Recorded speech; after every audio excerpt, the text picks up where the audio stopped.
시민이 언론의 인싸가 되는 그날까지 언론한테 시작합니다. 저는 진행을 맡은 오윤혜입니다. 자, 오늘은 큼티분들 대신에 특별한 분들을 모셨습니다. 아무래도 왠지 이분들은 방송 시작 전부터 걱정이 별로 없어요.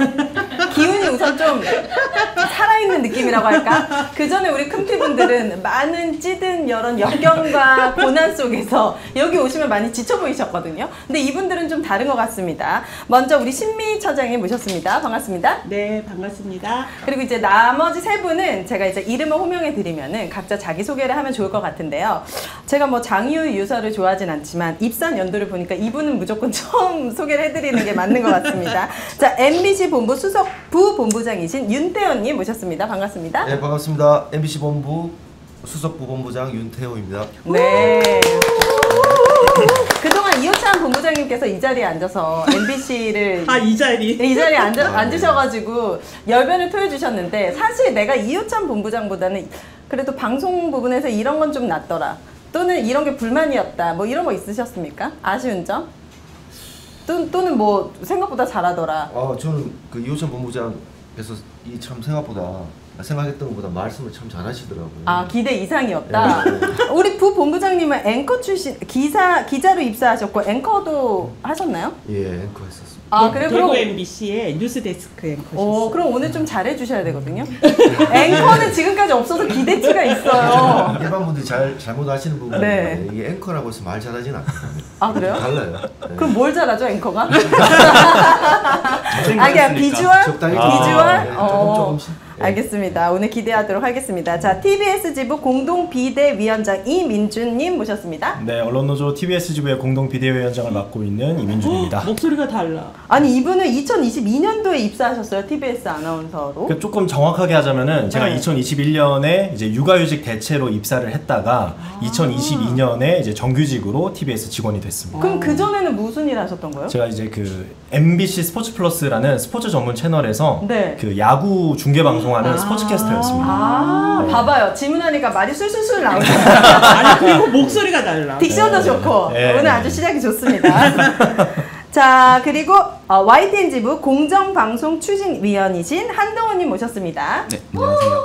YTN 언론노조 YTN 지부의 한동호 공정방송 추진위원장이고요. 공추위원장이라고 하고요. 저희 보도 같은 거 이렇게 이상하게 나가면은 그런 거 취재해갖고 사측과 싸우는 역할을 하고 있습니다. 네, 그 고한석 지부장님 방송을 지켜보시면서 뭐 어떤 생각 드셨나요, 평소에? 많이 항상 피곤해 보이셨거든요. 그분이 처음에는 안 그랬는데 그죠. 처음에 매주 발랄했죠. 다 지날수록 많이 피곤해 보이시더라고요. 이게 사람이 나이를 먹을수록 운동을 안 하면 되게 체력이 떨어지잖아요. 운동을 안 하세요. 아예 안 해요. 숨 쉬는 것만 하시나? 네. 아니, 술 드시는 거. 술 드시는 거 좋아하시고 운동 안 하시고 하시니까 그리고 네. 노조 사무실에서 이게 스쿼트 같은 거 가끔 하시는데 네. 몇 번 안 하시고 하시다 보니까 체력이 빨리 방전이 되셔서 저희 많이 시켜갖고 나중에 다음 주에 지금 다시 약간 고한석 본부장님이 나이가 많다고 나이 많고 자기 디스하시는 관리 것 같은데. 안 한다. 나보다 훨씬 많아요.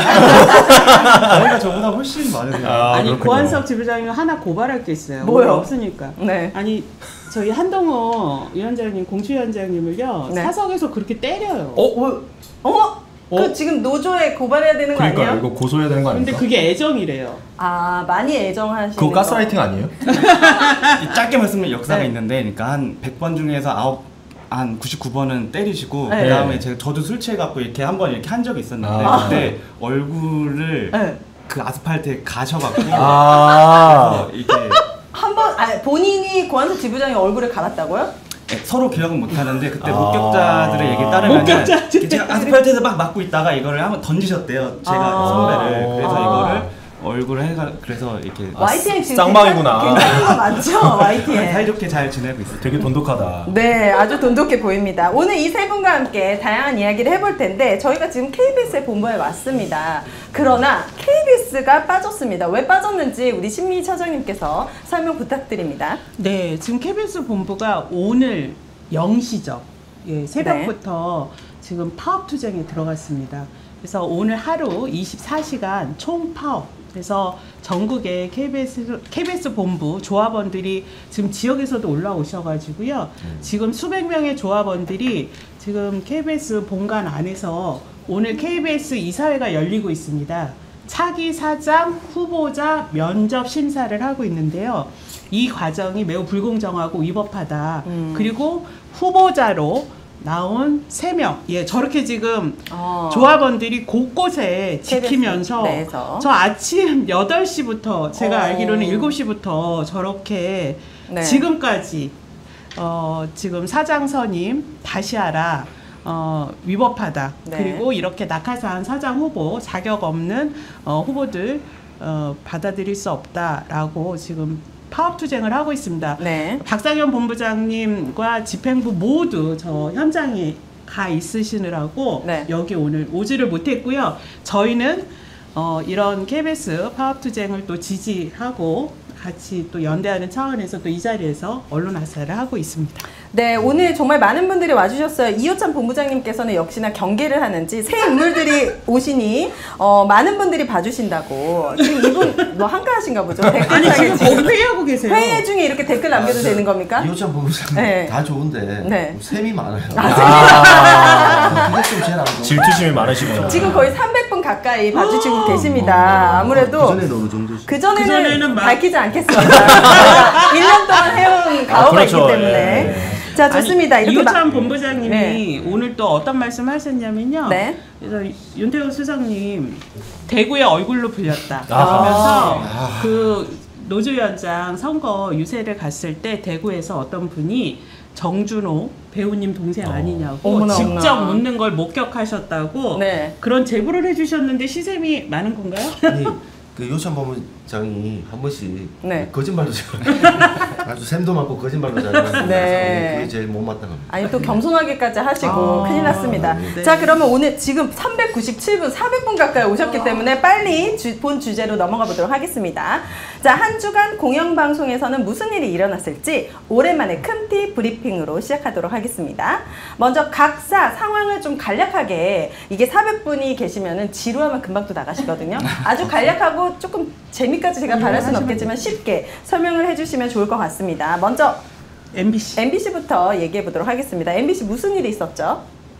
MBC는 또 반가운 소식을 가져왔습니다. 네. MBC 연전 연승. 또 네. 이번에도 또 가져왔습니다. 아, 이 연전연승이라는 표현이 굉장히 좀 부담되죠? 부담됩니다. 네. 톤을 조금만 올려주시죠, 앵커님. 굉장히 부담됩니다. 네, 목소리. 도레미파솔. 네.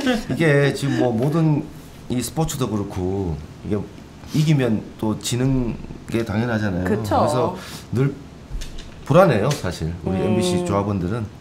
근데 뭐 어쨌든 무슨 일이 있었죠, MBC에서? 10월 17일이었나요? 언제였습니까? 10월 17일 맞습니다. 네. 네, 판결이 목요일 날. 아주 예. 중요한 판결이 하나 나왔는데 서울행정법원 그 행정 7부에서 네. 그 MBC PD 수첩이 신앙림 김만배 인용 보도를 한 부분이 있었거든요. 이 네. 부분에 대해서 방심위에서 과징금 1,500만 원을 때렸죠. 때렸고 그거는 이제 방통위가 의결을 했던 부분이 있었어요. 네. 그 부분에 대해서 위법하다. 위법하다는 판결을 내렸는데 이게 왜 중요하냐면은 네. 이게 원래 그 전에 뭐 가처분 신청을 내거든요. 가처분 인용이 되기도 했지만 이건 사실은 가처분이 아니라 본안 소송에서 이 방통위의 이 과징금 제재 의결이 위법하다는 판결이 나왔기 때문에 이 부분은 굉장히 지금 의미가 있는 네. 그런 판결로 지금 받아들이고 네, 있습니다. 이번 판결을 저희가 네. 정말 역사적 판결이다 이렇게 하는데요. 그동안 2인 체제 단 2명이서 방통위의 주요한 사안들을 계속 의결을 해왔는데 이게 우리 계속 위법하고 네. 적법하지 않다라고 했습니다.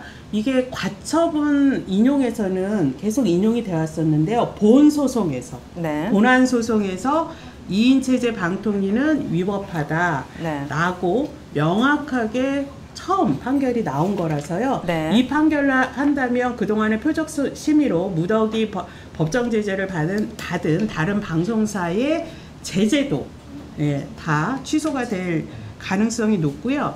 가장 큰 영향은 이 2명의 방통위원들이 결정한 YTN 이른바 불법 매각. 네. 지금 YTN에서 관련해서 지금 본안 소송하고 있거든요. 여기에 미칠 영향이 정말 커서요. 네. YTN을 되찾아올 수 있다. 이 희망이 더 커지는데 그건 아마 한동 기자님이 더 잘 아실 거예요. 네. 이게 잠시 제가 좀 부연 설명을 드리면 이 판결의 핵심은 그 2인 체제 방통위의 결정은 위법하다는 거예요. 네. 그래서 지금 2인 체제에서 내려진 결정들이 굉장히 많잖아요. 뭐 아까 말씀드렸던 그 과징금부터 해서 또 뭐 방문진 또 KBS 공영방송 이사 선임 부분 그리고 네. 제일 중요한 YTN 지분 매각까지 이런 것들이 전부 다 2인 체제 방통위에서 이루어진 결정들이라 네. 이것들도 다 뒤집어질 가능성이 좀 높다. 이런 차원에서 보면 굉장히 의미 있는 판결이라고 볼 수 있는. 네. 자, YTN 같은 경우에는 이 판결이 나고 난 다음에 분위기 궁금하고 본안 소송 준비는 어떻게 되고 있는지 이것도 궁금하거든요. 네, 저희가 소송을 엄청 많이 걸었었는데 지금 다 졌거든요. 근데 MBC 판결 딱 나고 나서 이게 사실 저희 YTN이 이제 강제 매각이 된 게 이제 방통위원 2명이 그거를 땅땅땅 쳐갖고 이제 매각이 된 거였거든요. 네.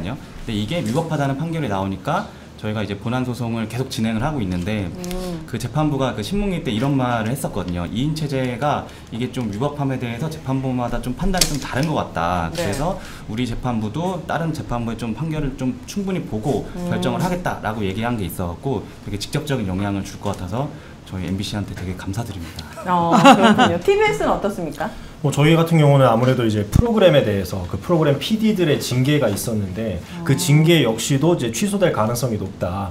이제 그런 부분들이 좀 저희에겐 중요한 것 같습니다. 그렇군요. 네. 자, 그러면 윤석열 정권에서 2인 체제 방통위 주요 결정이 모두 백지화되는 거 아닌가라는 이제 의구심이 생길 수밖에 없는데요.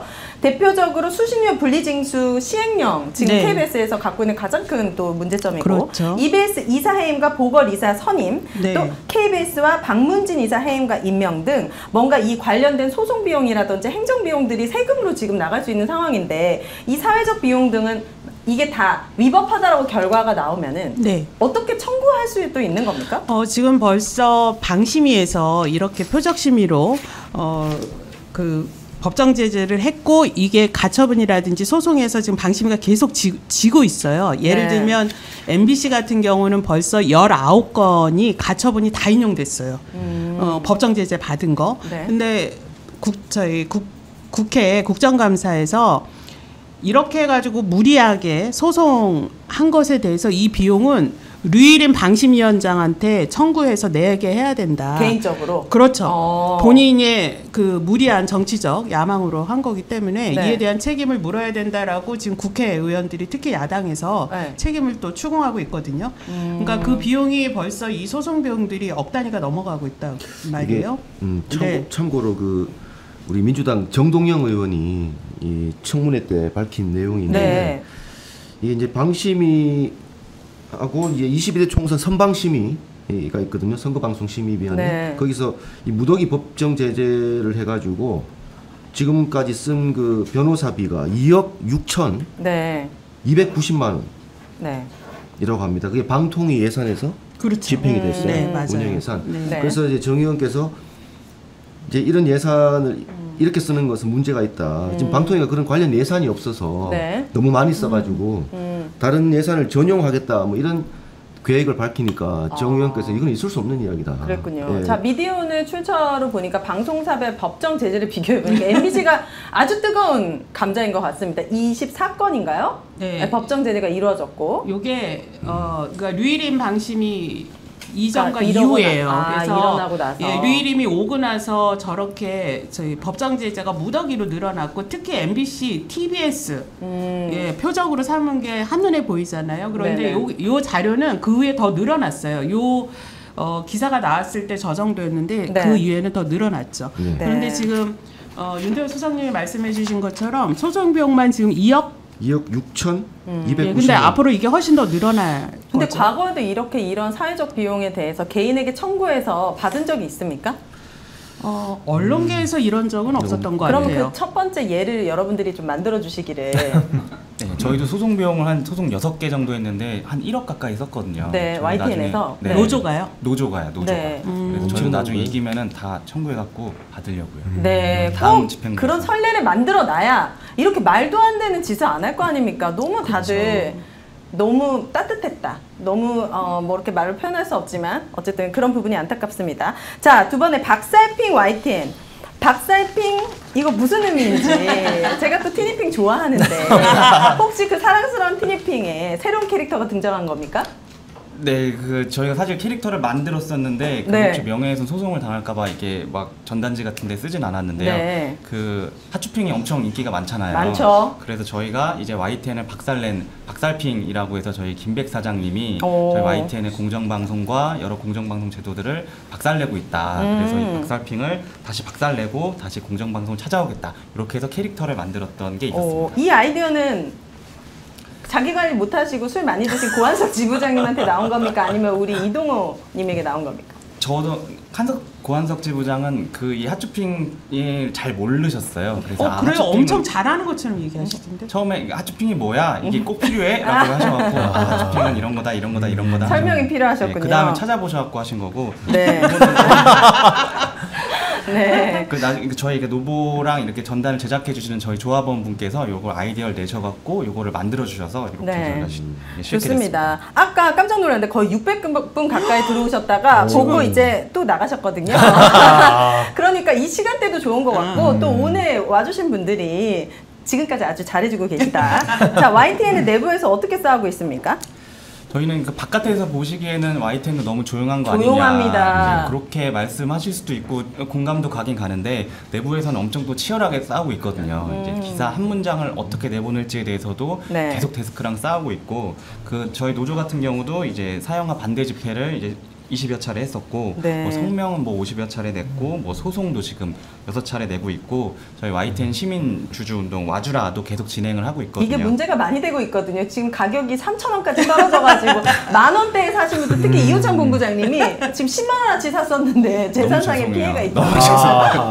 첫 주식. 네. 그분의 첫 주식. 와주라 전개하고 계시고 또 이거 뭐죠? 보도국장 임명 취소 가처분 항고심 변론? 네, 요거 같은 경우에는 저희가 보도국장을 임명을 하려면은 내부 구성원이 투표를 해야 돼요. 네. 근데 김백 사장이 오고 나서 이 투표에서 안 될 것 같으니까 그냥 투표를 안 하고 바로 임명을 해버린 거예요. 그래서 이거를 취소해달라는 가처분을 내갖고 요거는 다음 주에 또 이제 신문기일이 있고요. 그 다음에 또 YTN 매각이 이제 MBC 판결처럼 2인 체제에서 된 거다 보니까 그에 대한 본안 소송이 진행되고 있는데 요거는 다음 달 29일에 이제 2차 변론기일을 예정 앞두고 있어요. 그렇군요.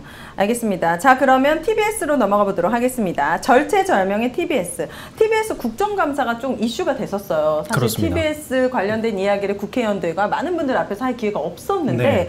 국정감사 이후 어떤 변화들이 있었을까요?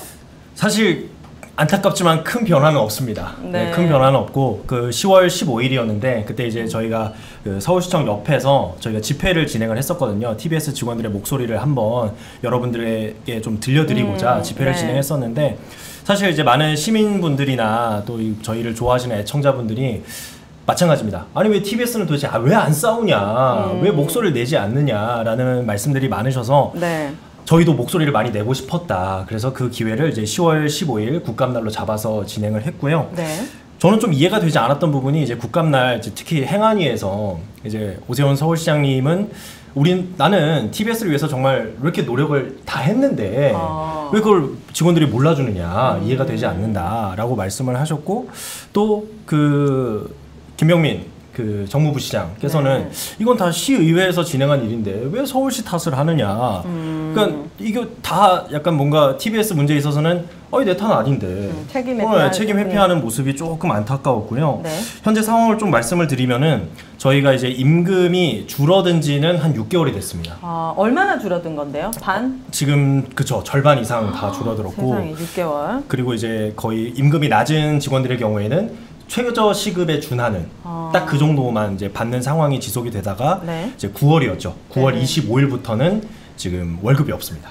그러니까 송지현 지부장님이 9월 25일 이후로 네. 안색이 진짜 아예 안 좋아지다 못해서 그러니까요. 원래 안 좋았는데 더 안 다른 사람이 좋아지더라고요. 됐었거든요. 네. 그때가 이제 아예 그럼 지금까지는 월급이 계속 안 네. 나오고 있는 상태신 거예요? 그러니까 사실 월급도 중요한데 월급보다 더 중요한 부분이 이제 방송을 내보내기 위해서는 송출비라든지 여타 이제 제반 비용들이 필요합니다. 네. 근데 이제 그게 없어요. 송출도 비용이 필요해요? 네. 네. 그러니까 방송을 내보내기 위해서는 비용이 필요합니다. 그렇죠. 송출료를 내야죠. 네. 그래서 이제 그 비용이 없는 상태여서 네. 지금 그리고 또 TBS는 저희가 95.1 FM도 있지만 EFM도 있고요. 네. 101.3 그리고 TV도 있는데 TV는 당장 11월 1일부터 송출이 안 됩니다.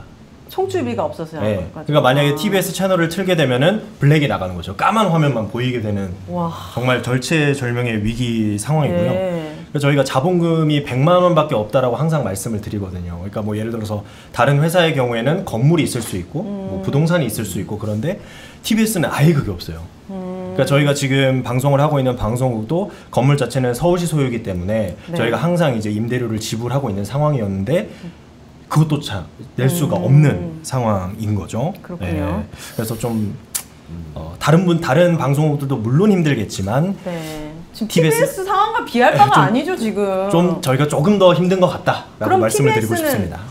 뭐 반격을 해야 될 거 아닙니까? 어떤 준비를 하고 계실까요? 네, 그래서 일단은 언론노조 TBS 지부에서 일단 단독으로 일단 비상대책위원회를 구성을 한 상태고요. 네. 근데 이제 앞으로는 이제 저희뿐만 아니라 모든 직원들의 의견을 청취를 해서 통합으로 비상대책위원회를 추진할 계획이고요. 네. 그리고 지금 계속해서 저희가 꾸준히 추진하고 있는 거는 어떤 재원 확보.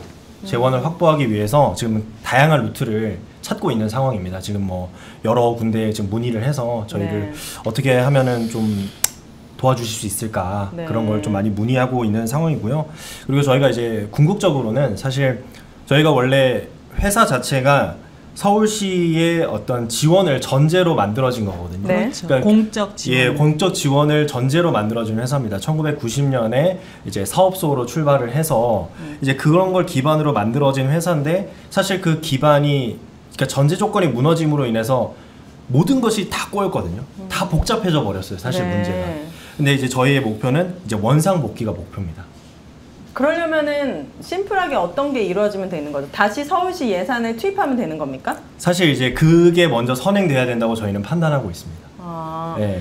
그러면 그리고 나서 이제 뭐 다른 방식으로 저희가 재원을 확보한다든지 음. 뭐 예를 들어서 지금 현재는 상업 광고가 허용되지 않았지만 그렇잖아요. 사용 광고를 허용하는 방식이라든지 그러니까 줄여 나가는 거죠. 서울시의 지원을 예산을. 예를 들어서 70%까지 그러니까 받았다면은 전체 예산에서 그거를 60%로 줄이는데 대신 상업 광고를 일정 정도 허용해 준다든지 네. 그거를 비율을 점점 이제 줄여 나가면서 그리고 나중에는 저희가 뭐 예를 들어서 시민의 방송이지 않겠습니까? 네. 그러면 시민 참여형으로 나아간다든지 그러니까 앞으로 이제 그런 식으로 발전해 나가는 거죠. 네.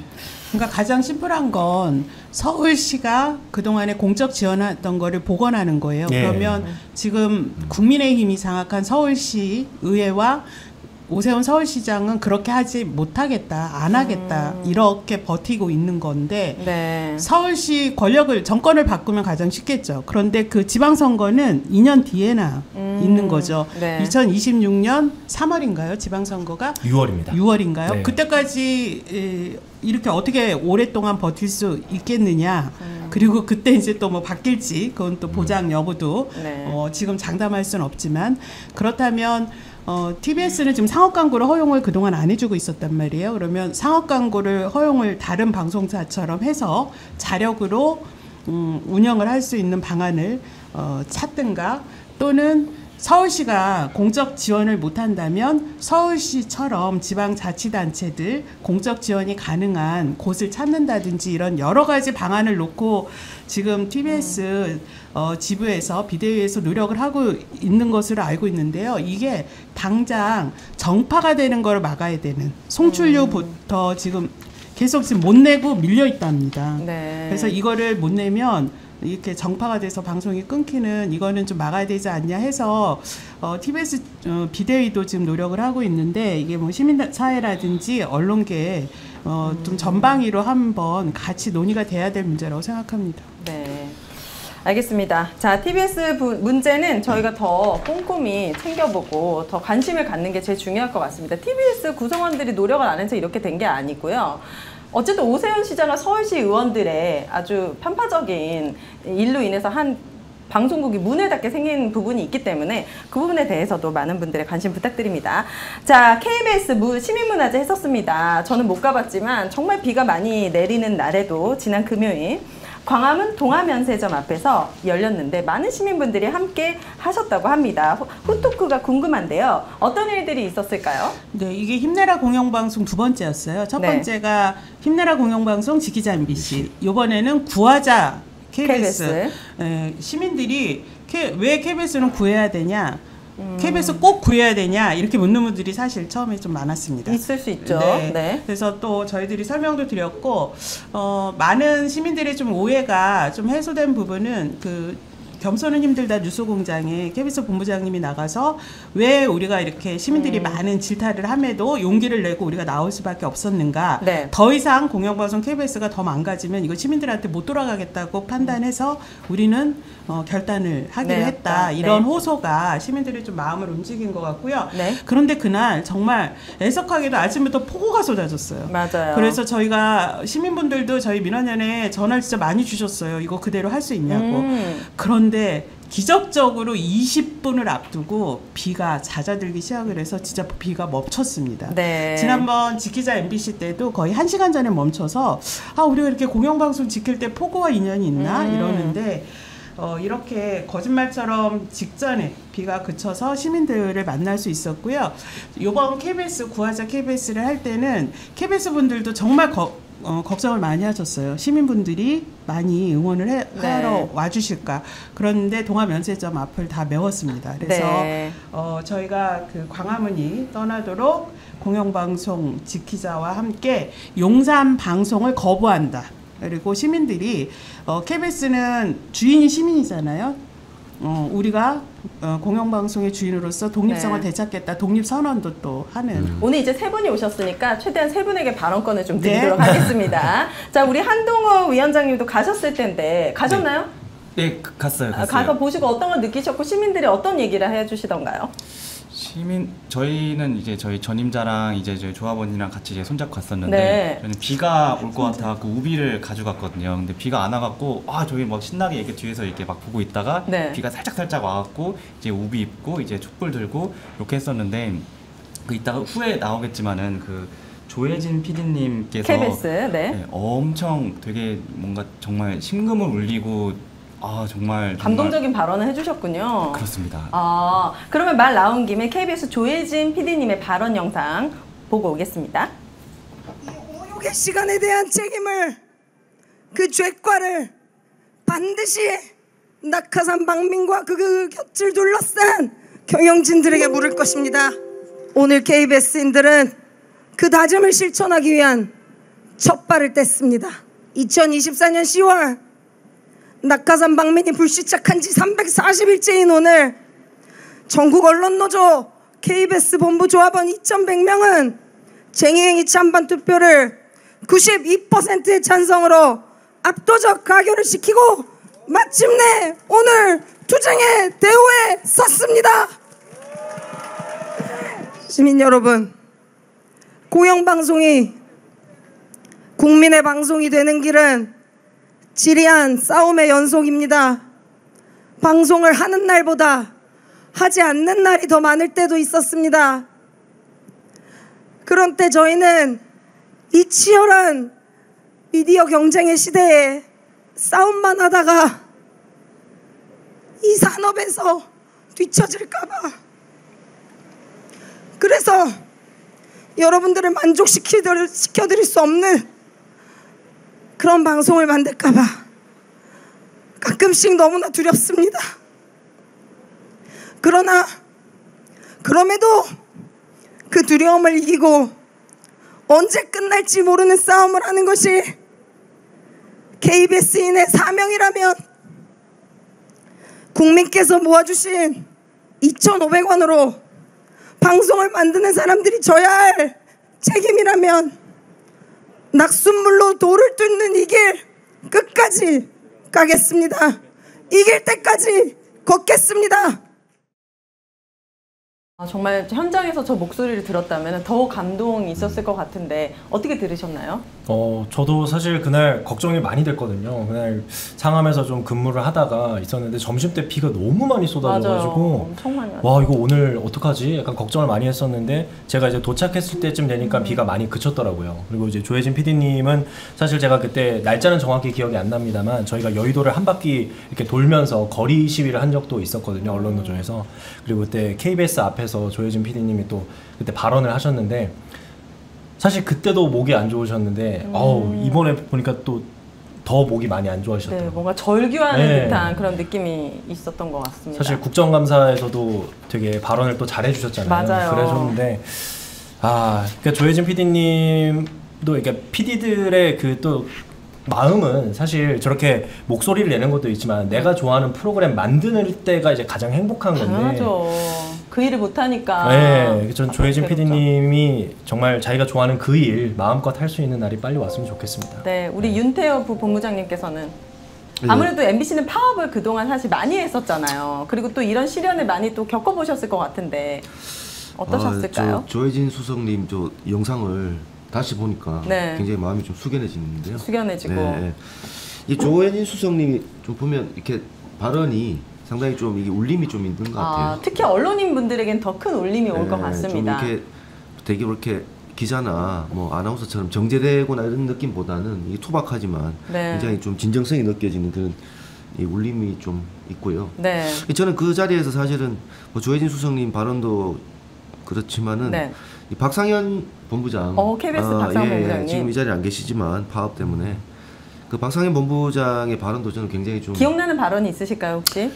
그때 그 공영방송, 그러니까 국민의 방송 KBS가 해야 될 의무가 네. 의무, 그러니까 수신료를 받는 국민의 방송 KBS가 해야 되는 의무가 네. 이 국민들의 목소리를 듣는 건데 그렇게 지금 듣는 걸 못하게 한다. 그 의무를 못하게 하고 있고 또 네. 그런 말을 할 권리가 있는 시청자들의 네. 어떤 그 말할 권리를 침해하고 있다. 이런 취지의 발언을 하셨어요. 근데 그때 박상현 본부장이 좀 울컥하셨어요. 근데 그 부분을 제가 앞자리에 있다 보니까 더 좀 봤었거든요. 와닿게 들으셨군요. 예, 예. 그래서 벌써 강인하게만 보였던 우리 박상현 본부장님의 또 그런 인간적인 면, 또 네. 고뇌 이런 것들을 충분히 느낄 수 있었어요. 특히 대한민국 대표 공영방송의 KBS이기 때문에 더 이렇게 PD님부터 해서 KBS 조합원들이 지금까지도 오늘 이 순간까지도 파업으로 이렇게 얘기하고 있는 것 같습니다. 자, 시민대표 33분의 KBS 독립선언 관련된 이미지가 있다고 하는데 잠깐 보고 오겠습니다. 이분들은 33인 각계 각층에 33인의 시민들께서 직접 네. 올라오셔가지고요. 저 기미 독립선언. 네. 네. 네. 3월 1일. 예, 3월 1일 기미 와. 독립선언의 선언문을 바탕한 KBS 독립선언문을 지금 시민들께서 한 구절 한 구절 함께 낭독을 하면서 공영방송의 독립성을 국민들이 나서서 쟁취하자 이렇게 선언하는 자리입니다. 자, 좋습니다. 오늘의 어떻게 보면 메인 주제라고 할 수 있겠는데요. 7년 만에 KBS가 총파업에 들어갔습니다. 오늘 KBS가 굉장히 어수선한 상황입니다. 도대체 KBS에서 무슨 일이 벌어지고 있고 키워드들을 통해서 어떤 일이 일어나는지 알아볼 텐데요. 첫 번째 키워드는 출입문이 폐쇄됐다. 자, 삼엄한 KBS 풍경 어떤 일이 벌어지고 있습니까? 지금 출입문을 폐쇄했나요? 지금은 저는 이제 들어왔는데. 네. 지금 사진을 보시면은 오늘 이제 아침이었죠. 출근길이군요. 네, 출근길에. 본관 계단 앞이네요. 계단 쪽. 저기 서 계시는 좀 무섭게 생긴 분들은 어떤 분들이시죠? 저분들은 그 시큐리티라고 보안, 하는 보안 경비 하시는 경호분들. 분들인데 네. 아침에 왔을 때는요. 저렇게 주요 출입문마다 다 배치가 돼서 100여 명이 넘는다고 합니다. 지금 뭐 지역에 있는 분들까지 다 누구를 맡고 있는 건데요? 경호원분들이. 지금 이제 이사회가 열리는데 네. 그 이사회를 방해할까봐 예를 들면 출입증이 없는 사람 또는 뭐 네. 신원이 뭐 그러면 지금 일단 그 내부분들도 그동안에 오픈됐던 출입문을 축소를 해가지고요. 네. 지금은 그래도 오후에 많이 지금 풀린 건데 아주 아침에 저희가 8시, 9시에 왔을 때는요. 거의 출입문마다 다 저렇게 배치가 돼 있었습니다. 그래서 네. 이거 무슨 뭐 오늘 군사작전 하는 거야? 기자들도. 뭐죠? 네. 어떤 그러니까 지금 일인지. 아까 저 사무처님께서 말씀하셨다시피 KBS 이제 사장을 뽑는 오늘 면접이 있는 거예요. 그래요? 그러니까 그래서 이사회가 열렸는데 네. 그 아무래도 이제 뭐 지원한 후보 중 3명이죠. 올라간 사람이. 현재 3명. 세 분의 면면을 보면 뭐 다 아시다시피 지금 현 사장 박민과 다를 바가 그다음에, 없나요? 예, 네. 그다음에 조그만 파우치라고 했던 예. 박장범 앵커, 그다음에 그때 또 누구죠? 전두환 씨라고 하라고 했던 김성진 주간. 뉴스 주간 네. 이 세 분이 지금 후보자 후보. 올라가 있어서 네. 지금 뭐 언론노조 KBS 본부뿐만 아니라 이 구성원들이 굉장히 네. 지금 반발하고 있는 상황이다 보니 네. 저렇게 이제 시큐리티들을 대거 배치를 했던 것 같고요. 네. 그리고 아까 전에 조금 전에 보였던 그 장면은 그 아침에 우리가 기자회견 9시에 했었죠? 네네. 1일 파업, 오늘 KBS 1일 파업 지지하는 기자회견을 하고 네. 그 언론노조 윤창현 위원장과 우리 또 뭐 시민사회단체 대표들께서 기자회견문을 사측 관계자한테 전달하는 사진이었습니다. 아, 그랬군요. 네. 전달하려고 하니까 이제 저희가 진입을 할까봐 저렇게 이제 막은 건데요. 네. 그 지금 KBS 지금 조합원들이 내부에서 지금 어떻게 투쟁하고 있는지 영상 네. 있으니까요. 그럼 그 네. 전에 언론 시민단체와 또 언론인분들의 기자회견이 있었다고 합니다. 그 관련된 영상 보고 오겠습니다. 낙하산 박민은 즉각 사퇴하라. 국민 얘기를 많이 했는데 오늘은 7인의 이사들 이야기를 좀 하려 합니다. 7인의 이사, 가히 불법적으로 임명된 이사들답게 면면이 화려합니다. 특정 정당 계열 보좌진 말고는 경력이 없으신 분, 2014년 세월호 보도 참사의 책임자 기란형의 아바타이신 분, 수신료를 분리고지해야 한다는 국민의힘 미디어 특위위원, 유일인 방심위에서 편파심의와 벽화 부정사용으로 논란이 됐던 그 당사자, 지난 12기 이사회에서 박민의 거스기 노릇을 톡톡히 하여 조직 개편에 앞장섰던 자, 공영방송은 대통령의 국정 철학을 적극 반영해야 한다는 공영방송 무식자, 그리고 스스로 헌법재판관이라는 명예를 휴지통에 쳐박고 불법 사장 선임을 주도하는 서기석 이사가 바로 그 사람입니다. 참담함을 넘어 이런 허접한 이사들이 과연 공영방송의 주인인 국민을 대변할 수 있다고 생각하십니까? 서기석 이사장님께 감히 경고드립니다. KBS 구성원들도 당신을 부끄러워하고 있습니다. 4,000명마저도 부끄러워하는데 국민들은 오죽하겠습니까? 전 헌법재판관으로서 헌법을 수호한다는 그 명예 가지고 사퇴하십시오. 그나마 남아있던 명예까지 윤석열 정권의 거수기, 낙하산 박민의 거수기라는 오명을 뒤집어 쓴 채 평생 불명예로 살아가기 전 사장 선임 절차를 중단하고 사퇴하십시오.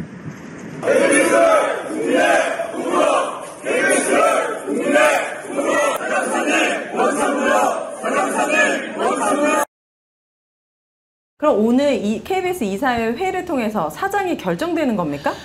결정될 수 있죠. 예, 그럼 아직 뭐 나온 건 없지만 어차피 저 한 명을 결정을 해서 대통령이 이제 대통령한테 임명해달라고 제청하는 거예요. 그 세 명 중에 한 명을 이사회가 정해서. 네.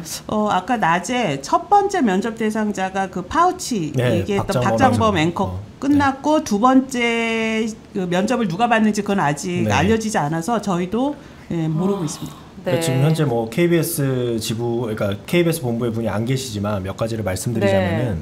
일단은 이 KBS 파업이 윤석열 정권이 들어오고 나서 첫 번째 파업입니다. 모든 언론사를 통틀어서 통틀어서 첫 번째 네. 파업이고요. 그 다음에 이 KBS 사장이라는 자리가 굉장히 중요한 자리잖아요. 그렇죠. 그리고 좋은 자리잖아요. 그럼요. 그렇기 때문에 그동안 정말 많은 분들이 지원을 해오셨어요. 그런데 이번에 4분밖에 안 계셨잖아요. 보통은 몇 분이 지원해요? 보통은 10명에서 20명 이상. 그리고 30명 넘게 지원자가 그렇게 있었던. 치열한 자리인데. 그럼요. 지금은 네. 4대1. 그럼요. 네. 이 KBS 사장 한번 해보고 싶으신 분들이 얼마나 많겠습니까? 많겠어요. 여기 계신 분들은 못하는구나. 우리 신민희 처장님은 지원은 해볼 수 있잖아요. 저요? 네, 가능성은 낮을 수 있습니다. 매우 낮아요. 매우 낮아요. 그렇죠. 지원은 해볼 수 있는 거죠. 네, 네. 그 정도로 치열했는데 네. 4분이 지원했고. 그렇습니다. 이제 그런 것들이 있다 보니까 제가 뭐 정확하게 어떤 분이 말씀을 하셨는지는 모르겠지만은 아마 박상현 본부장님인 것 같은데 그 부분이 좀 부끄럽다. 원래는 이제 많은 분들이 지원을 하셨는데 지금 4분밖에 지원을 안 하셔가지고 좀 안타깝다 그렇게 네. 말씀을 하시더라고요. 그러면 지금 KBS가 24시간 총파업, 윤석열 정부 들어서 첫 번째 언론사, 파업하는 첫 번째 언론사가 되는데 이렇게 파업을 하게 되면 KBS 오늘 어떻게 결방이 되는 겁니까? 어떤 프로세스로 돌아가는지 궁금합니다. 일단 프로그램적인 부분을 제가 네. 좀 말씀을 드리면은 일단 오전 10시에 하는 아침 뉴스 타임이라는 뉴스가 있는데 네. 그거는 결방이 돼서 이제 대신 걸어서 세계속으로 초이스라는 편집본으로 재방이 됐고 네. 오후 3시에 하는 뉴스타임은 팔도밥상 스페셜로 재방이 됐고요. 아, 네. 난 12시 뉴스하고 5시, 오후 5시 뉴스는 절반 축소 편성이 됐고 그 절반 부족한 부분은 영상 앨범 산 3개는 지금 스페셜 이렇게 재방으로 메꿔지고 있는데 아마 다른 네. 프로그램도 아마 변화가 있지 않겠습니까, 처장님? 네. 지금 KBS 공영방송이 여행과 먹방으로 지금 채워졌겠군요, 오늘은. 그것도 다 또 네. 재방이죠. 그래서 재방으로.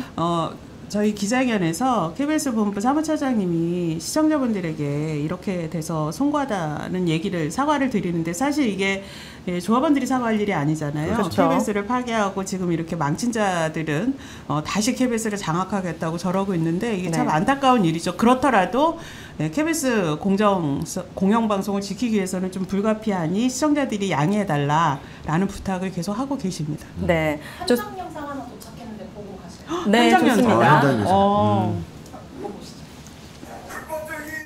는 사장 선출 중단하라! 중단하라! 간체, 협약, 정치, 투쟁, 불법! 목소리를 더 키우면 더 좋아질 텐데요. 더 큰 목소리로. 네. 우리 그 TBS에서 가셨으면 한 10분 정도의 목소리 하셨을 것 같은데. 그렇죠. 그죠? 제가 또 야구 중계 방송을 했었기 때문에 발성이 좋으세요. 네, 샤우팅을 잘해서 네. 제가 갔으면 아마 네. 좀 최소 3인분은 하지 않았을까. 네. 또 TBS도 할 일이 있을 것 같으니까 예, 좀 아껴두시고. 자, KBS 구성원들이 이렇게 왜 총파업을 결의했는지 아무래도 이 키워드 하나로 알 수 있을 것 같습니다. 용상 방송 거부입니다. 자, 총파업의 정확한 이유, 위법한 의결로 선임된 이사진의 불공정. 이 불공정 선임은 원천 무효다라고 얘기하고 있고 이 사장 후보가 된 3인 죄다 무자격자이다. 뭐 앞에서도 말씀해 주신 낙하산 파우치 뉴스 신뢰를 추락하는 인물들로 구성이 되어 있는 것 같습니다. 자, 3명 후보, 이 사장 후보 전단지가 있는 것 같아요. 네. 한번 이미지 준비됐으면 보고 오겠습니다. 면면이 어떤 인물들인지 한눈에 볼 수 있습니다. 저 왼쪽에 김성진 씨 지금 방송 주간인데요. KBS 보도 땡뇽 방송, 친일 방송 그렇게 보도하게 한 장본인이고요. 그 가운데는 너무 잘하실 거예요. 박장범 씨, 네. 조그만 파우치. 네, 그 다음에 오늘 면접 보면서도 조그만 파우치에 또 명언을 남겼다고. 그때 이제 그 파우치, 그러니까 그 가방이 네. 사치품인데 굳이 명품이라고 해야 하냐라고 이제 그 면접 과정에서 대답을 하셨다고 하더라고요. 네. 이건 사치품이다. 네. 그러니까 명품이라고 할 수 없다. 그래서 명품이라고. 네, 거기서도 그렇게 어필을 또 하셨군요. 네. 좋습니다. 자, 노벨 낙하산상 게임이 출시됐습니까? 이거 뭡니까? 네, 이게 지금 저희 민원연에서 게임을 만든 건데요. 네. 지난번 이진숙 그 최악의 빌런인 이진숙 방통위원장 때도 저희가 게임을 2번 한번 출시를 했는데 시민들이 정말 이진숙이 어떤 인물인지 게임을 하면서 잘 아시게 됐어요. 그래서 이번에는 KBS가 왜 최악의 낙하산의 인물인지를 시민들께서 직접 게임을 통해서 뽑아 보시면서 네. 여기서 최악의 그 낙하산 왕을 뽑는 이런 게임을 해보실 수 있거든요. 네. 그래서 소개를 좀 해드리겠습니다. 네, 좋습니다. 자, 보니까 KBS에서는 2018년부터 도입된 시민 참여 평가 제도가 완전 배제가 된 상황이라고 들었습니다. 네. 이거는 그냥 사장이 임의적으로 배제하겠다 하면 배제할 수 있었던 부분이었을까요? 예, 그동안에 저희가 공영방송의 사장은 시민의 평가와 참여로 뽑자, 그리고 이걸 제도화하자라고 했는데 이게 제도로 입법화되지는 못했어요. 네. 그런데 2018년에 KBS 그리고 또 그 후에 MBC에서 공영방송에서 이렇게 시민 참여로 사장 후보들을 평가할 수 있는 걸 도입을 해서 이게 또 저기 사내 방송이 나오더라고요. KBS 이 건물에서. 예, 그래서 그동안에 공영방송 사장을 뽑을 때마다 시민들의 뜻이 반영이 돼 왔거든요. 네. 그거를 지금 낙하산인 박민이 지난해 들어올 때 없앴고요. 네. 그리고 이번에 또 차기 사장을 뽑을 때 아예 이번 이사진들이 이 제도를 도입을 하지 않겠다라고 해서 없앴습니다. 그래서 이번에 이 후보 지금 보시면 정말 자격도 없고 자질도 없는 사람들이 이렇게 내가 사장하겠다 했던 거는 시민평가 과정을 없애니까 네. 나 그냥 할 수 있겠구나 이래서 이런 자들이 모인 게 아닌가. 그래서 네. 시민 참여로 반드시 공영방송 사장은 뽑아야 된다. 네, 좋습니다. 자, 박민의 KBS 더 이상 두고 볼 수 없다는 구성원들의 분노가 임계점을 넘었다 이렇게 보여집니다. 밖에서 이렇게 KBS 상황을 어떻게 느끼고 계시는지 우리 YTN부터 말씀해 주시죠. 네, 사실 KBS가 되게 박민 사장이 들어오고 나서 이제 TBS 그 다음에 이제 방송국이 거의 장악되다시피 했잖아요. 그렇죠. 그런 걸 보면서 이제 사장이 취임하고 나서 이제 대국민 사과도 하고 여러 가지 방송이 불방되거나 축소되고 이런 것들 보면서 되게 안타까웠었거든요. 그리고 저런 모습이 이제 YTN의 이제 곧 미래가 되겠구나 그렇게 네. 하다가 저희도 이제 김백 사장 오고 나서 뭐 대국민 사과 방송 똑같이 하고 여러 가지 이제 저희는 김건희가 거의 성역처럼 이제 굳어져 갖고 네. 되게 김건희를 비판하는 보도를 되게 하지 못하게끔 하는 여러 가지 지시들이 있었거든요. 네. 그래서 그런 것들을 보면서 뭔가 KBS의 상황과도 되게 좀 이렇게 겹치는 부분이 있었고 네. 그래서 되게 KBS를 보면은 되게 좀 안타까우면서도 뭔가 좀 남일 같지 않고 좀 내일 같고 뭔가 동질감이. 이분들이 꼭 이분들의 도전이 꼭 이겼으면 좋겠고 이겨야지 저희도 좀 도움이 될 것 같고 그런 좀 이렇게 같은 동질감이 좀 있습니다. KBS 박민과 김백의 YTN 이렇게 조금 다른 점은 저는 못 느끼겠는데 구성원으로서 솔직히 박민보다 김백이 이건 낫더라 또는 김백이 이건 더 최악이더라 이런 것 좀 말씀해 주실 수 있는 거 있나요? 아니면 진짜 똑같나요? 되게 비슷한 게 그러니까 취임하자마자 바로 그 다음에 대국민 사과 방송 한 거는 박민과 김백은 거의 똑같다시피 했고요. 네. 그 다음에 이제 구성원들한테 뭐 이렇게 하는 것들이라든지 하는 것들은 저는 개인적으로는 김백이 더 나빴고 위압적이라고 저는 생각을 하는데 네. 그러니까 뭔가 이게 지시를 하면은 지시불이행 같은 거에 대해서 이런 것들을 이게 사측의 좀 권한이라고 생각하고 그런 인사들이 있었고 그리고 되게 이제 김백 사장이 되고 나서 이제 인사가 되게 이게 비정상적인 인사가 많았거든요. 그래요. 예를 들어서 네. 뭐 30년 넘게 이제 음악 감독을 하신 분을 뭐 다른 데로 막 돌려버리고 그리고 막 디지털국 이제 팀원으로 들어왔는데 갑자기 이게 기술국으로 보내버리고 그런 되게 비정상적인 인사들이 있어서 그런 거 왜 하는 거예요? 본인이 원하는 인사를 꼽고 싶어서 그러는 거예요? 아니면 그냥 탄압하려고 그러는 거예요?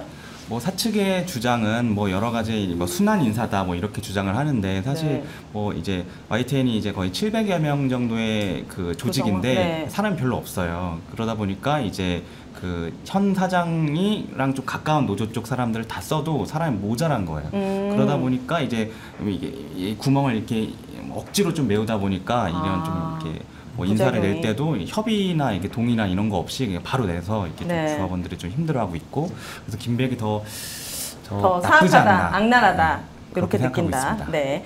자, 박민의 악행을 전단지 이미지로 만들었다고 합니다. 다시 한번 보도록 하겠습니다. 지금 박민이 들어와서 네. KBS가 어떻게 파괴됐는지 저 파괴 일지라는 부분을 좀 키워줄 수 있으실까요? 저 부분인데요. 네. 박민이 오자마자 네. 전혀 보이지가 않거든요. 지금 저희들에는. 저희 뉴스9라고 메인 뉴스 앵커 그 인사도 못하고 교체된 거 기억나시죠? 저는 저희 이 자리를 떠나게 됐습니다. 시청자 여러분 감사합니다. 이것도 못하고 그 여성 앵커가 그냥 일반 교체됐잖아요. 네. 그리고 여러분들 잘 아시는 주진우 라이브, 그다음에 체육의 더 라이브, 체육님 잘 아시잖아요. 네. 그 편성도 일방적으로 편성이 네. 삭제되고 프로그램이 없어졌죠. 그다음에 뭐 말씀하셨던 기존의 방송이 편파 방송이라고 그 일방적인 대국민 사과를 하고 그다음에 또 그 조그만 파우치라는 어록을 남긴 대통령실을 가다라는 대통령 대담 프로그램. 그래서 땡뉴 뉴스, 네. 땡뉴 방송으로 전락했다 이렇게 들었고요. 세월호 다큐 10주기 다큐를 일방적으로 또 중단해서 불방시켰죠. 네. 그리고 독재자 이승만을 미화한 다큐 건국전쟁, 그 프로그램을 띄웠어요. 프로그램. 또 나비 부인도 있지 않나요?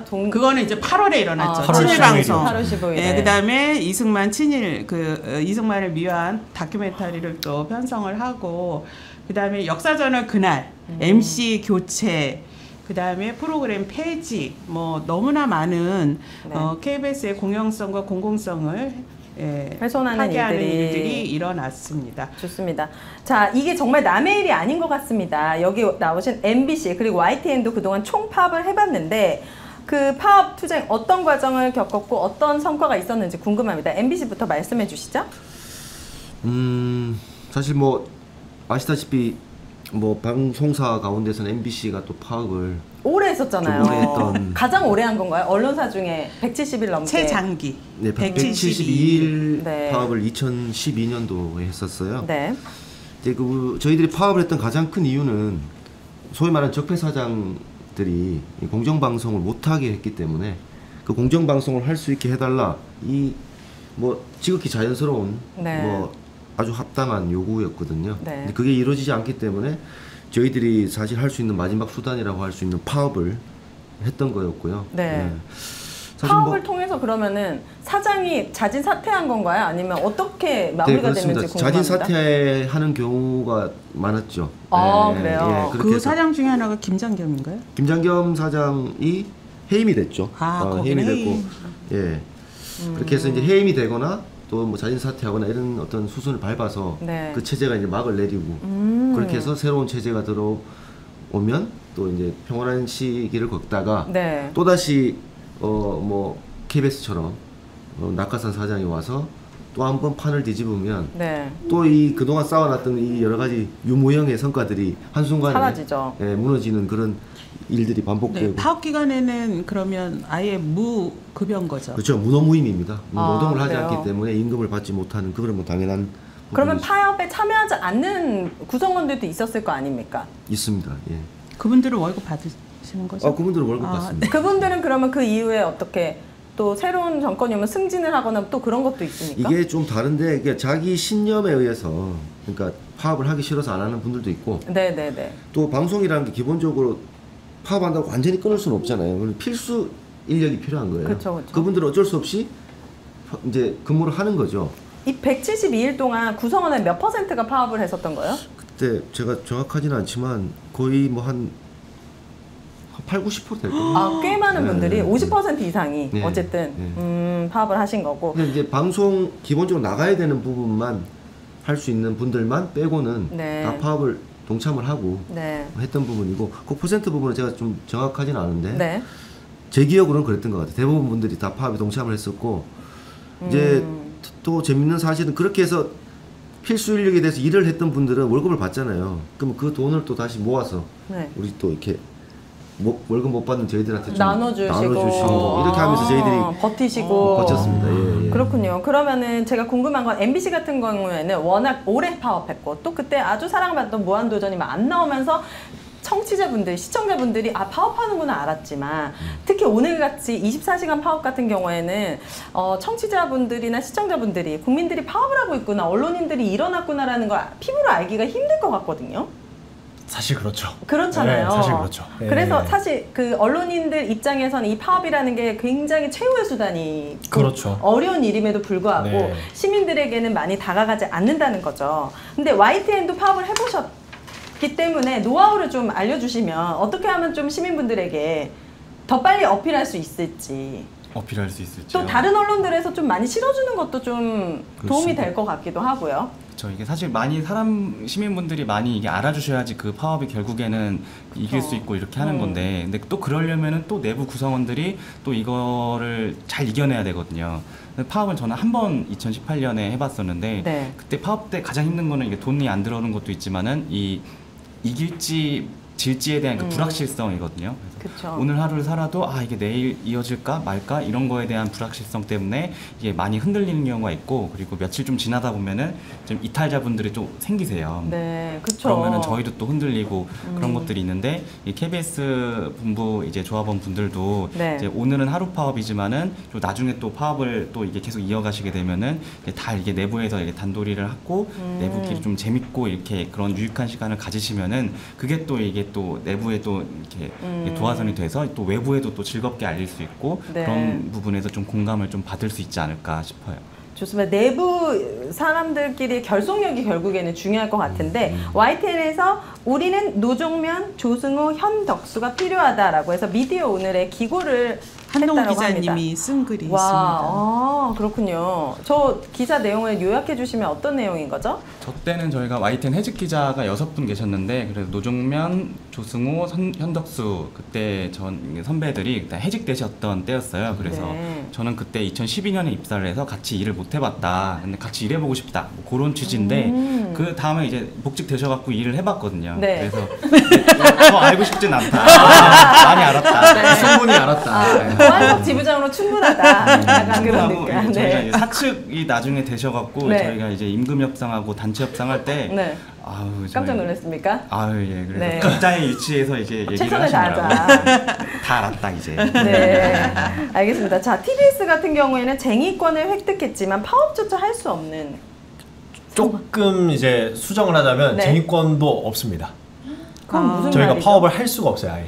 왜죠? 그러니까 저희가 그러니까 지방노동위원회랑 이제 그게 합의가 되면서 그러니까 원래 이게 결렬이 돼야 파업권을 얻을 수 있는데 네. 합의가 돼가지고 뭐가 합의가 된 건데? 그러니까 그때 이제 당시 이제 대표 대행이었던 이제 이성구 대표 대행이 네. 구조조정을 하지 않겠다라고 하면서 오케이 그렇다면은 합의를 하겠다라고 해서 이제 저희가 합의를 하는 바람에 네. 파업권이 없어요. 그래서 이제 파업을 사실 하고 싶어도 할 수가 없는 상황이고 그런데 뭐 저희가 파업권이 있고 없고도 물론 중요하겠지만 그거보다 네. 더 중요한 사실은 이제 앞서 말씀드렸다시피 저희가 이제 방송을 유지하는 것 자체가 어렵기 때문에 거의 파업 상태나 마찬가지고 그리고 여전히 지금 뭐 95.1이나 101.3이나 뭐 TV도 마찬가지고 대부분 재방이나 TV 같은 경우는 재방이 나가고 있고 그 다음에 라디오 방송 같은 경우는 대부분 음악만 나가고 있거든요. 그렇기 네. 때문에 저희 TBS를 애청하셨던 분들은 이미 저희가 위기라는 사실을 이미 알고 계실 것 같습니다. 그럼요, 예. 그럼요. 가장 인기 있는 프로들이 막 다 사라지고 하니까 너무 네. 많은 분들이 알고 계실 것 같습니다.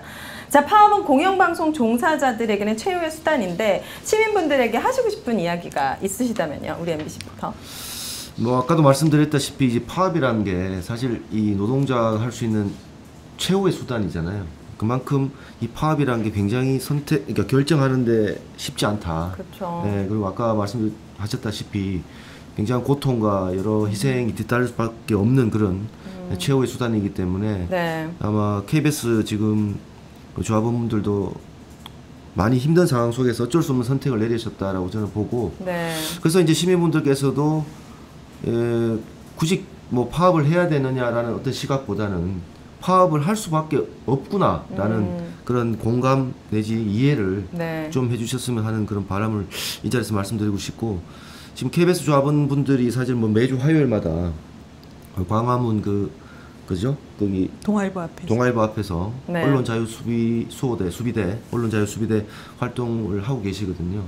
그럴 때마다 이제 KBS 상황을 많이 전파하고 계시는데 사실 지나가신 시민분들의 반응이 뭐 그렇게 되게 따뜻하고 그러진 않아요. 네. 근데 뭐 그럴 때만이라도 귀 기울여 주시고 또 그 KBS 조합원들이 나눠주는 그 물티슈를 받으셔서 그거를 보시면서 한번 어떤 일이 벌어지고 있는 건지 한번 네. 뭐 한번 좀 공감해 주시고, 공감해 주시고 이해해 주시면 또 응원해 네. 주시고 SNS에 올라오는 여러 가지 그 콘텐츠들을 뭐 좋아요, 구독 이런 것도 굉장히 큰 힘이 되지 않을까 싶습니다. 지금 댓글에 이제 브로콜리님께서는 사실 MBC 바이든 날리면 사태 때 너무 다른 언론사들이 강건너 불구경하는 모습을 보면서 되게 실망을 많이 했었다라는 이제 의견을 남겨주시고 그때 언론들이 들고 일어났어야 되는 거 아닌가. 맞습니다. 그때 실망을 많이 했다. 이런 말씀을 많이 해주셨는데 바이든 날리면은 어떤 정쟁도 정파의 문제도 아니었잖아요. 그쵸. 귀가 있으면 들리는 문제인 기고 아니고의 문제였는데 그거에서도 사내방송. 사내방송. 네. 예, 물악기라고. 네. 부탁드립니다. 네. 그냥 해야 될 것 같아요. 기네요. 그래서 네. 그때 이제 실망을 많이 하셨다. 그래서 지금이라도 많은 언론인 분들이 서로 잘 연대하셔가지고 아닌 부분에 있어서는 바이든 날리면 정도는 같이 보도해 줘야 되는 거 아닌가 이런 바람을 전달해 봅니다. 자, 오늘 출연 소감 어땠는지 궁금합니다. 먼저 가장 오늘 말수가 없으셨던 한동훈 위원장님. 네. 일부러 말을 안 하신 겁니까? 원래 약간 말이 없는 스타일이세요? 극아이여서. 참고로 저도 아이거든요. 지금은 일하러 모인 거거든요. 네, 오늘 어떠셨나요? 너무 유익한 만남이었던 것 같고. 어떤 게 그리고 가장 유익하셨죠? 한동훈 영상 빨리 이게 이렇게 유튜브에 나오시는 분들을 이게 실제로 보니까 너무 영광스럽고 그리고 또 이게 투쟁을 하시는 오늘 네. 파업하시는 KBS 본부에 왔다는 것 자체만으로도 너무 되게 이렇게 좋았던 것 같고요. 네. 꼭 KBS 조합원들의 투쟁이 꼭 승리하시기를 꼭 기원하겠습니다. 네, YTN도 뜨거운 투쟁 해주시기를 부탁드립니다. 저는 그거 아이라는 거 못 믿겠어요. 그 영상 하나 있었는데 저번에 짧은 소개하는 영상인데 그럼 짧으니까 보고 올까요? 아 그래요? 네. 한동훈 위원장님이 그 아이가 아이라는- 맞는지 네. 여러분들이 보고 판단해 주시면 좋을 것 정말 같습니다. 아니거든요. 네. 법인 수익 사업들도 잇따라 폐지되면서 학교 재정이 바닥났고 결국 지난해부터 교수와 교직원들에게 월급도 주지 못하는 상황에 이르렀습니다. 탈북민 개인 정보는 암호를 설정하고 인터넷과 연결되지 않은 컴퓨터에 저장하도록 돼 있지만 센터 직원이 이 지침을 어긴 것으로 통일부는 보고 있습니다. 전수조사에 나설 계획입니다. MBC 뉴스 윤태호입니다. 저질 사건이 있어.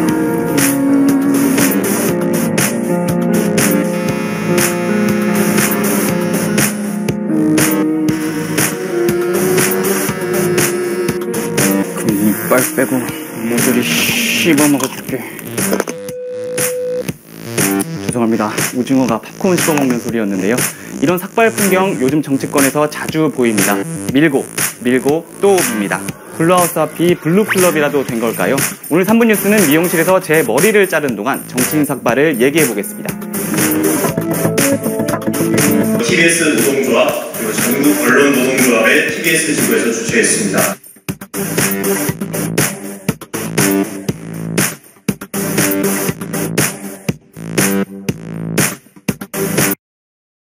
영상을 미리 보고 왔으면 제가 조금 더 친절하게 이렇게 대단한 분들을 모시고 오늘 정말 편안하게 방송한 것 같습니다. 아 이렇게 많은 그리고 MBC, TBS도 소감 말씀해 주시죠. 오늘 출연 소감. 네, 먼저. 네. 저 뭐 역시 구관이 명관이다 이런 생각을 하게 됐고 우리 이호찬 본부장께서 앞으로 또 이 자리를 잘 아니요, 지켜주시기를 바랍니다. 그리고 네. 사실 참 이번에 출연하면서 제일 좋았던 부분은 저도 이렇게 수석으로 일을 하지만 여러 가지 것들을 이렇게 정리할 시간이 잘 없었거든요. 네. 그래서 아무래도 여기 나오다 보면은 공부를 하게 되더라고요. 네. 지나가면 또 찾아보게 되고 해서 저한테는 굉장히 유익한 그런 시간이었던 것 같고 사실 지금 저 한켠에 지금 KBS 조합원들이 동기들이 투쟁을 하고 계신데 파업 투쟁을 저희들이 사무실에서 대신 이런 또 방송 투쟁을 응원하고 지지하는 마음을 담아 그 마음을 담아서 했으니까 꼭 좋은 성과 있기를 바라고 싶습니다. 좋습니다. 힘내십시오. 우리 TBS. 네, 제가 바로 이 KBS에서 처음 방송을 해봤었거든요. 네. 근데 제가 그렇게 좀 아나운서의 꿈을 키워갔던 그 곳에서 좀 이렇게 좀 다시 찾아오게 돼서 조금 안타까운 마음이 있고요. 네. 말씀해주신 대로 지금 많은 KBS 방송 노동자분들이 고생을 하고 계신데 꼭 소기의 성과를 꼭 거두셨으면 좋겠고 이제는 정말 이렇게 거리로 나오는 게 아니라 파업을 하는 게 아니라 정말 방송 현장에서 본인이 원하는 방송 마음껏 하는 날이 빨리 왔으면 좋겠고 그리고 저희 TBS에도 좀 많은 관심을 시민 여러분들이 가져주시길 바랍니다. 네, 좋습니다. 저도 KBS의 정상화를 위한 구성원들의 투쟁을 무한 지지하도록 하겠습니다. 지난 2회에 걸쳐서 언론아사 외전을 함께 했습니다. 외전이 1년 동안 했던 것보다 실시간이 훨씬 많아가지고 아주 감회가 살려는데요. 자, 11월 1일 금요일부터는 새로운 일정과 구성으로 돌아옵니다. 언론아사 시즌5도 많은 관심 부탁드립니다. 자, 마지막에 다 같이 언론아사 외치고 끝내도록 하겠습니다. 시민이 언론의 인싸가 되는 그날까지 언론 아싸! 감사합니다.